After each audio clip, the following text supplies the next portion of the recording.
In this chapter, we'll go over aldehydes and ketones, their nomenclature, properties, and reactions. So to start with nomenclature, we already know the trend of functional groups. And so far, alcohols is the highest priority over hydrocarbons. Now for aldehydes and ketones, always aldehydes is a higher priority than ketones. So in the priority order, we're going to fill the ketone and then the aldehyde. This means that if the aldehyde is present, then your ending has to be in the aldehyde and not the ketone functional. So let's go ahead and go over the rules for the nomenclature. Always you have to choose the longest carbon chain, and that longest carbon chain should include your functional group.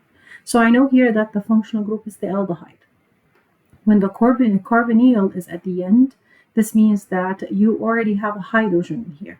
This is an aldehyde functional group in there. So your longest carbon chain should include all your functional groups. This is always the rule for naming or for choosing the longest carbon chain. And then you have to number to give the functional group with the highest priority the lowest number. And the only functional group I have here is the aldehyde. So the aldehyde here is going to be on carbon number 1.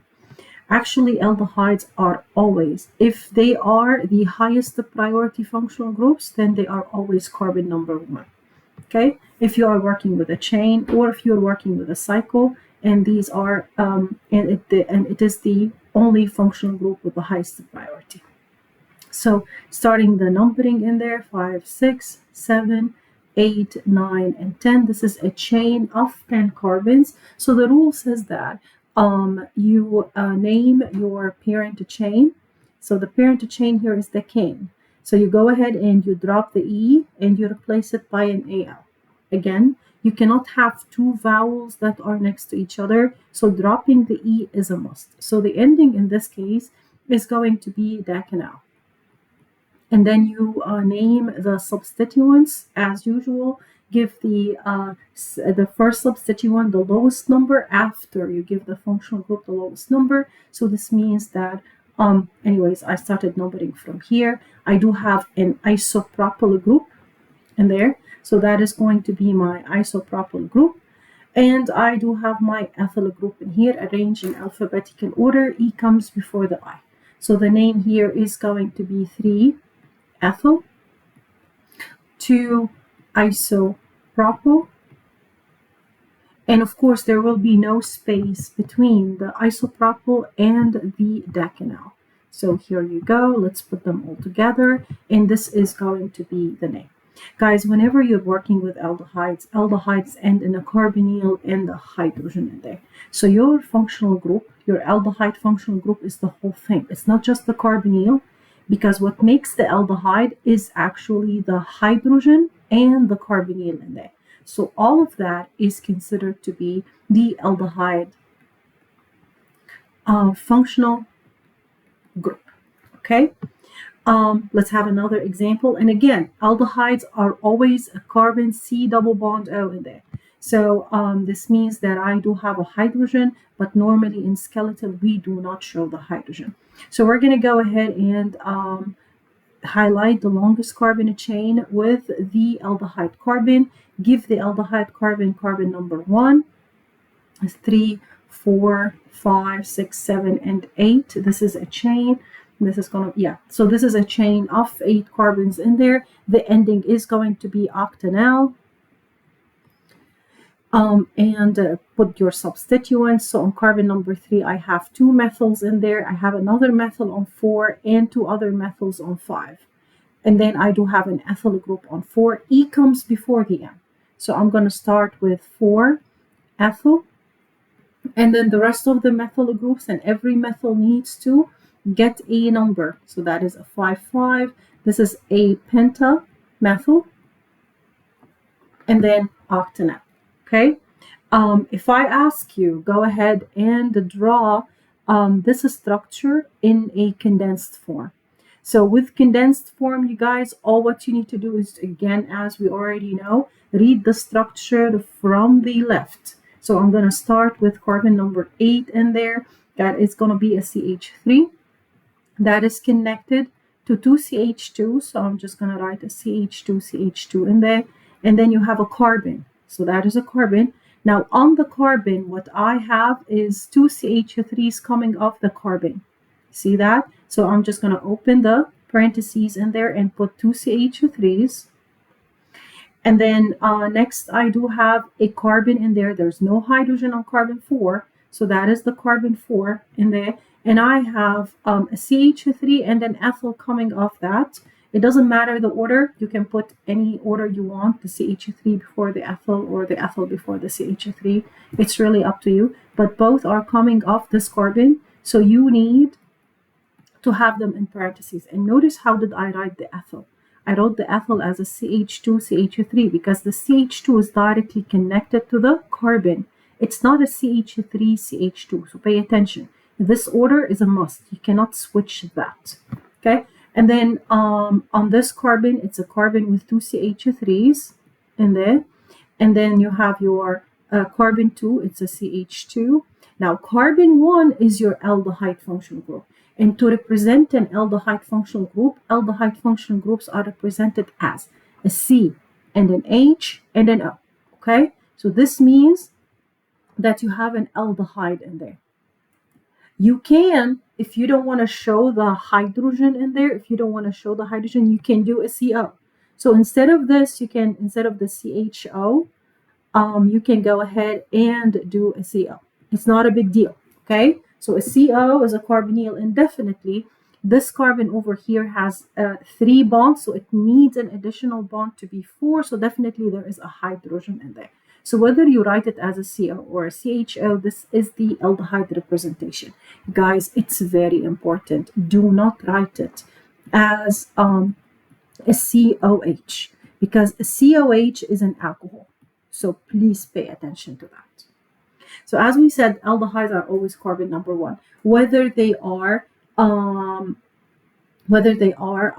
a chain or in a cycle. They are always carbon number 1. So here what I have is a cycle of 6 carbons in there, okay? And then I do have an aldehyde. Aldehydes are always a priority. So there is no way I can have an alkane at the end, even though the cycloalkane is more carbons than the aldehyde. The aldehyde is just 1 carbon over here. Okay, it's just 1 carbon. But because the aldehyde is my priority, then the ending has to be in that 1 carbon of the aldehyde. And that is going to be 1 carbon, so it's going to be methane. Drop the E, put an Al, so the ending is going to be methanol. Okay, even though your cyclohexyl in there is 6 carbons, but it's an alkane, so it cannot be a higher priority than the aldehyde. So now I'm going to treat this as a substituent, and that substituent is coming off the carbon of the aldehyde. So the name here is going to be a cyclohexyl. So it's going to be a cyclohexyl, and then a methanol in there. It's just 1 word. Okay, same thing. There is no way that cycles, alkanes can end if you can end the name if you have an aldehyde. So here, if you have an aldehyde, always the aldehyde chain has to be your parent name. And this is the aldehyde chain. This means here that I have 2 substituents that are coming off the chain. The cyclopentyl and the methyl group. These are 2 substituents in there. Give please your aldehyde always carbon number 1. That is going to be the lowest number. Don't do a mistake and number from here to give the substituent the lowest number. You can't do this. The functional group always needs to be your priority. Okay, this is 4, 5, 6, 7 in there. This is a chain of 7 carbons, so it's going to be heptanol. And this is going to be heptanol in there. And then on carbon number 7, I have a cyclopentyl.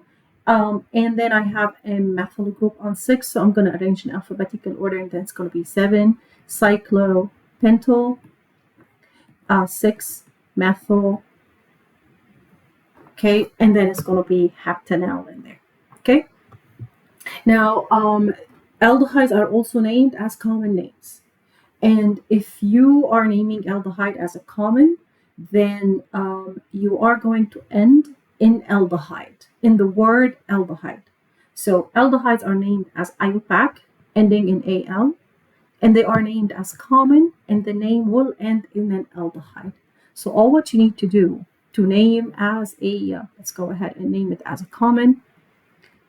And these are the only aldehydes that I want you to know as common. Remember, we said that common names is a method that we use for small aldehydes, okay, or small functional groups. So you have the common name and the IUPAC name. The IUPAC name for this one is 1 carbon. So this is the simplest aldehyde, and we're going to name it methanol, okay, ending in Al. The common name for a 1 carbon is called form. So form in common means one carbon in there. And then the ending has to be an aldehyde. So when you name aldehydes as a common name, you end in the word aldehyde, and then you see how many carbons you have in there. The naming of the carbons really differs. So all I want you to know is a 1 carbon aldehyde. In there, I want you to know also a 2 carbon aldehyde. A 2 carbon aldehyde is named in common an acetic group. Okay, this is a 2 carbon aldehyde, and then you put the word aldehyde in there, which is aldehyde. Actually, an acetic group is always a 2 carbon, and this is how it looks like. It's a CH3, it's a carbon double bond.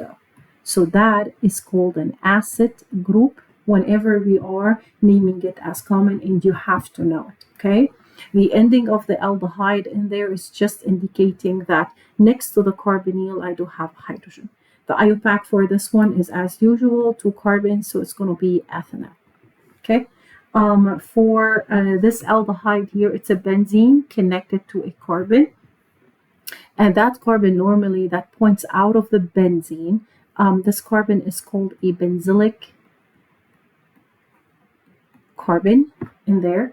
For this one, the IUPAC and common are the same. Okay, and we're going to call this benz aldehyde, just for simplicity, okay? So whenever you have a benzene, and next to the benzene you have 1 carbon, and that carbon is an aldehyde, then we're going to name it as a benz aldehyde. Let's have an example. In benz aldehydes, these are common roots, okay?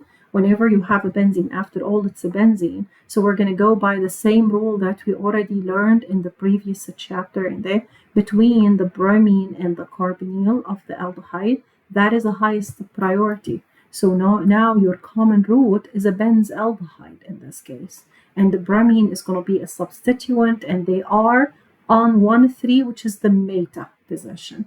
So I'm going to name this as meta bromo benz aldehyde in there, okay? This is meta bromo benz aldehyde, or I can name it 3 bromo benz aldehyde. We said that always the common root has to have carbon number 1 in there, and you can either use the number or use ortho, meta, and para when you have 2 substituents on the benzene. When you have 3 substituents on the benzene, no, you don't use any ortho, meta, or para. Please pay attention to that. But still, looking at this chart over here, this chart, you can have it in the exam, guys. So looking at this chart in here, the benzaldehyde is a higher priority than the toluene, then the nitrobenzene. So this means that this is going to be my common root in there. This means that the carbon, I need to start numbering from here, giving this carbon number 1. The second substituent, I need to move this way to give the second substituent the lowest number, and that is carbon number 4. So the name is going to be 4-methyl 2-nitro benz aldehyde.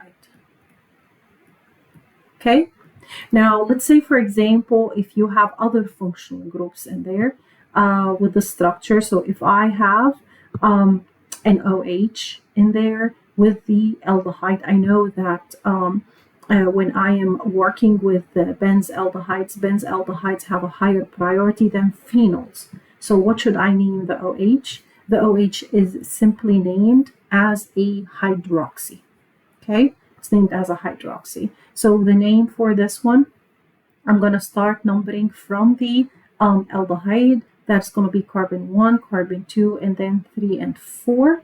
So this one's going to be methoxy, and the OH is going to be hydroxy. So the name ends in benzaldehyde, and the name is going to be 2-hydroxy 4-methoxy benzaldehyde.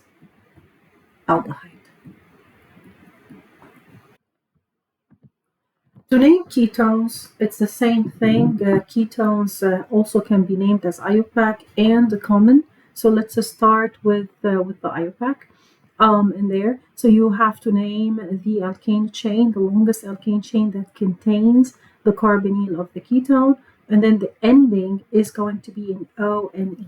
So you have to drop the E and add an O and E in there.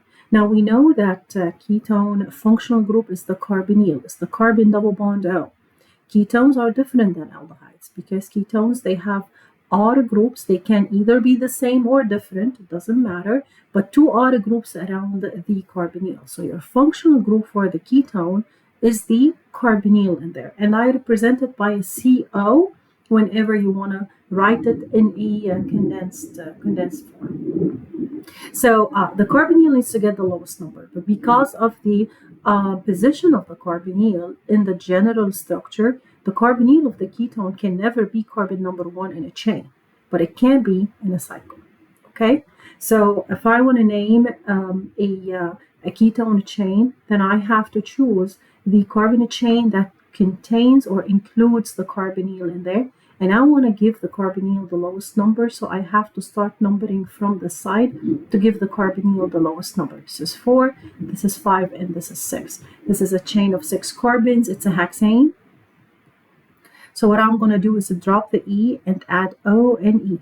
Again, you cannot have two vowels next to each other, so this is why I have to drop the E. It is not an option. So my ending is going to be in hexanone, and I need to specify where the carbonyl of the ketone is. When we named the aldehyde, we didn't specify because the carbonyl of the aldehyde was always on carbon number 1. But the ketone is not the case. Ketone is within the chain, so I have to know exactly what it is because it can be a carbon 2, a carbon 3, and so forth. Okay, so the name here is going to be 2-hexa. No. Okay, guys, or I can name it as a hex. It's a hexane, I'm sorry. So a hexane, and then 2, and then O. Okay, so wherever you put the number 2 in there, it should be fine. Whenever carbonyl of the ketone is part of the cycle, see, it's not coming off the cycle, it is on the cycle itself. Then in this case, my priority is to give that carbonyl the lowest number, okay, which is carbon number 1. So if the carbonyl is part of the carbons in the cycle, then I'm going to give that carbonyl carbon number 1. So my numbering has to start from the carbonyl and then move along the chain in order to give the second substituent the lowest number. So the name here is going to be 2-ethyl. And then again, it's a cyclo. Don't forget the cyclo in there. And I know it's a cycle of 6 carbons in there, so it's going to be cyclohexanone. Cyclohexanone. Okay. This is a cyclohexanone with no substituents in there. Again, the carbonyl has to always be on carbon number 1. So this one is a cyclohexanone. When you name ketones as common now, this is the easiest, and this is for only small ketones in there. We're going to use the word ketone at the end, like we did for the aldehyde. We ended the name in the aldehyde. This is the same thing. So you have to name both R's, arrange them in alphabetical order around the carbonyl, and then go ahead and end the name in a ketone. This one over here, you have a methyl on the side, which is one carbon. You have two carbons, which is an ethyl. So it's going to be an ethyl, methyl, and then you're going to put the word ketone in there. So you have your ethyl, put a space, and then a methyl, okay, and then put a space, and then you do have a ketone. So that is how the name is going to be in common. In IUPAC, we are going to choose the longest carbon chain with the carbonyl. We have to give the carbonyl the lowest possible number in there. So the name of this one is going to be 2-butanol. It's going to be 2-butan. Okay. This is another ketone that I want you to know its common name in there, because it runs by two common names and it is a solvent that we always use.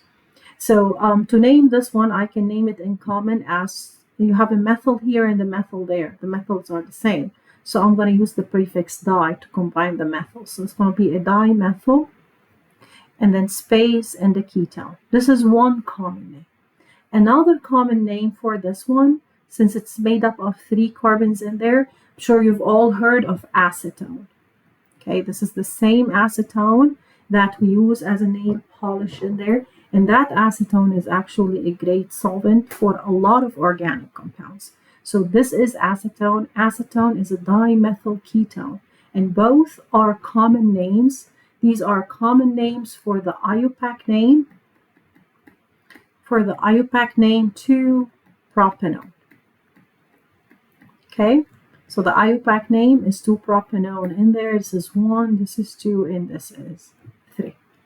Now let's say, for example, if you have an aldehyde and the ketone in the chain, both together in the chain, the priority in the ending is always in the aldehyde. So always your ending is going to be in the AL instead of the O and E. This means that the carbonyl is going to be a substituent. And when the carbonyl is a substituent, we're going to give it the name oxo. When the OH is a substituent, we're going to give it the name hydroxy. Okay? So here I have a hydroxy substituent and I have a carbonyl substituent. But pay attention. When you are choosing your longest carbonyl chain, your longest carbonyl chain has to include all the functional groups that you have. And here I do have the carbonyl of the ketone as a functional group, and I have the OH as a functional group. So that is going to be my longest carbonyl chain.